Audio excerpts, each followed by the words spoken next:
suffering from cancer, ये throat cancer. And तो vanilla ice cream खाई उन्होंने और हमें लगा कि अब तो ठीक हो गए, अब तो खाने पीने लग गए. And that was at about 11 or 12 in the night. And 4 o'clock in the morning. What date was this? This is on 18th October. या 19th October. And then 18 रात थी और फिर उसके बाद I went to sleep and my mother, I think, मुझे मालूम नहीं पड़ा, my mother woke me up and she said, Papa is in the hospital. वो वापस ले गए उनको. और जब तक हम पहुंचे 3-4 बज गए थे. एंड मेरा लास्ट विजुअल ये है, उनके पैर मैंने देखे और वो बहुत ठंडे थे जब मैंने उसे हाथ लगाया. And he had passed away. और that's the last visual. Then I didn't see his face. मैंने उनका चेहरा नहीं देखा क्योंकि मुझे बहुत दुख हुआ. और बट मेरी उनसे आखिरी मुलाकात यही है कि वनीला आइसक्रीम खा रहे थे. उसके बाद मैंने उनको नहीं देखा. Sorry to revive these memories, but just उसके कितने दिनों बाद आपके मम्मी का देहांत हुआ? He expired in 81. Mother expired, उनका देहांत हुआ 1991 में, 10 साल बाद. तो हम लोग उनकी ही डेथ से जूझ रहे थे अभी, क्योंकि सडनली वो चले गए और हमारी बहन की जो थोड़ी तबीयत ख़राब हो गई, उनको सदमा पहुंचा और अकेली औरत थी. तो फिर काम वाम पढ़ाना, और वो चाहती थी कि हम बहुत पढ़े लिखें. मेरे फादर भी ये चाहते थे, मदर भी.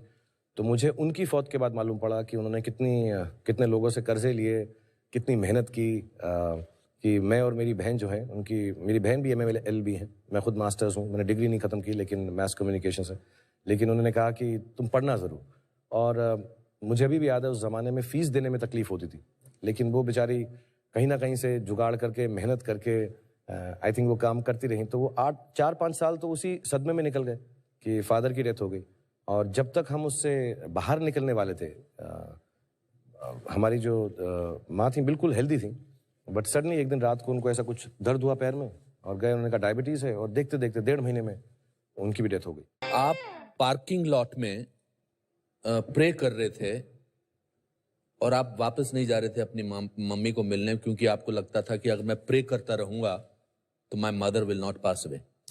या बत्रा हॉस्पिटल है दिल्ली में. हाँ. और उसके ICU में थी. उस जमाने में ICU में अंदर नहीं जाने देते थे, अब तो सबको जाने देते हैं.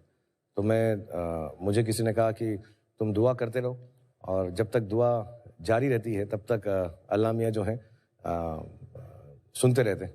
सुनने में तो मसरूफ़ रहते हैं कि कुछ एक्शन नहीं लेते. तो मेरी एक ही दुआ है, मुझे एक ही आती है, मैं सबको सिखाता भी हूँ. और स्पोर्ट्स की दुआ है, नस्र मिनल्लाह व फतहुन करीब, कि खुदा मुझे शक्ति दो कि मैं जीत सकूँ. हर दोबारा बोलना एक बार, क्या? नस्र मिनल्लाह व फतहुन करीब. ओके. कि अल्लाह मियाँ मुझे आप ताकत दें कि मैं हर सिचुएशन में जीत सकूं, उसे फेस कर सकूं. सो मुझे बोला गया कि उसको 100 बार पढ़ें और अच्छा होगा. तो मैंने कहा मैं कुछ ज़्यादा ही कर देता हूँ, वैसे ही ओवर एक्टिंग करता हूँ, मैं ज़्यादा कर देता हूँ, एक्स्ट्रा चांस क्यों लूँ. तो I kept on praying and I remember the doctor came down and he said आप अलाउड हैं ICU में. जिसका मतलब यही था, तभी अलाउ करते हैं जब आई थिंक लास्ट घड़ी आ जाती. और तो I didn't want to go. मैंने कहा मैं नहीं जाऊंगा, दुआ करता रहूंगा तो शायद वो ठीक हो जाएंगे. लेकिन फिर मैं चला गया, क्योंकि माय सिस्टर एवरीवन सेड कि जाना ज़रूरी है. मैं चला गया. और मेरा एक यकीन है कि इंसान तब दुनिया छोड़ता है जब वो सेटिस्फाइड होता है.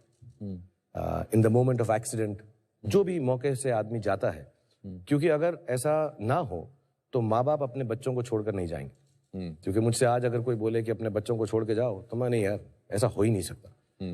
अनलेस मैं बिल्कुल सेटिस्फाइड हूँ कि वो ठीक हो जाएंगे, सब उनका ध्यान रखा जाएगा. तो मुझे ऐसा लगता है, मेरी एक थ्योरी है कि इंसान इस दुनिया को तभी छोड़ता है जब वो एकदम सेटिस्फाइड और खुश हो.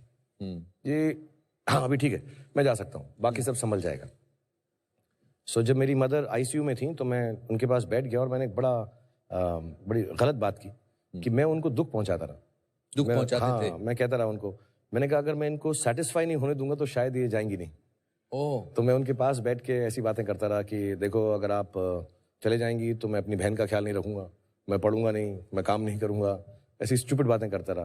तो मैं ऐसी छोटी छोटी बातें करता रहा उनको कि कि उनको तकलीफ पहुंचे कि यार अभी मैं सेटिस्फाइड नहीं हो सकती, मैं जाऊंगी नहीं, तो मैं जाऊंगी नहीं. और वो मॉनिटर होता है, वो पू पू पू पू पू पू करता रहता है ऐसा करके. And I think they don't declare you dead till your heart stops and your brain stops. तो वो कभी कभी ऐसा 250 पे जाता था, फिर 5 पे आ जाता था, 250 पे जाता था। जब 250 पे जाता लगता कि यार डिससेटिस्फाई हो गई।